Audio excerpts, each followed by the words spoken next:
Saya bingung dan benar-benar bingung untuk menentukan harus dari mana memulai pendapat berbeda ini.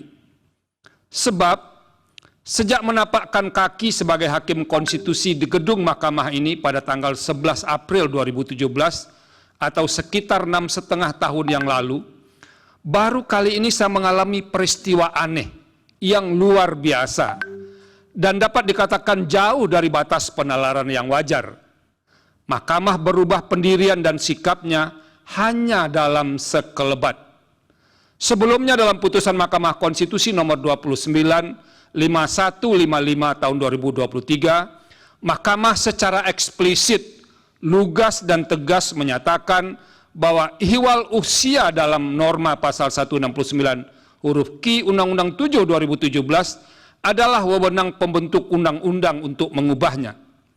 Padahal sadar atau tidak, ketiga putusan tersebut menutup ruang adanya tindakan lain selain dilakukan oleh pembentuk undang-undang. Apakah mahkamah pernah berubah pendirian? Pernah, tetapi tidak pernah terjadi secepat ini, di mana perubahan terjadi dalam hitungan hari. Pembentuk undang-undang secara eksplisit menyampaikan dan memiliki keinginan yang serupa dengan para pemohon, sehingga perubahan atau penambahan terhadap persyaratan bagi calon presiden dan wakil presiden tersebut sudah selayaknya dilakukan melalui mekanisme legislative review dengan cara merevisi undang-undang yang dimohonkan oleh para pemohon, bukan justru melempar bola panas ini ke mahkamah. Sayang, hal yang sederhana dan sudah terlihat dengan jelas sifat open legal policy-nya ini justru diambil alih dan dijadikan beban politik mahkamah untuk memutusnya.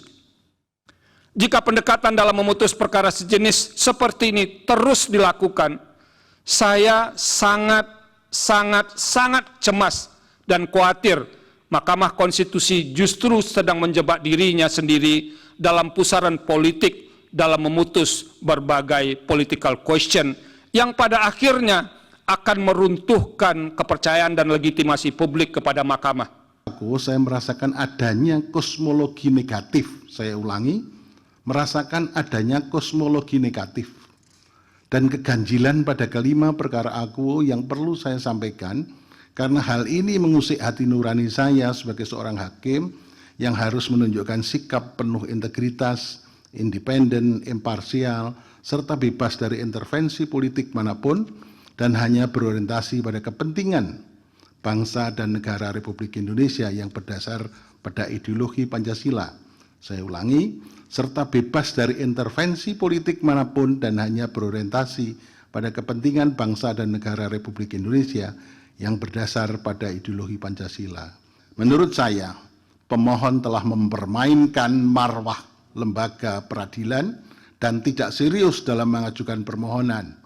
Bahkan tindakan kuasa hukum pemohon mencerminkan unprofesional kendak, tidak profesionalan sebagai kuasa hukum, karena tanpa melakukan koordinasi dengan pemohon prinsipal, kuasa hukum pemohon melakukan penarikan.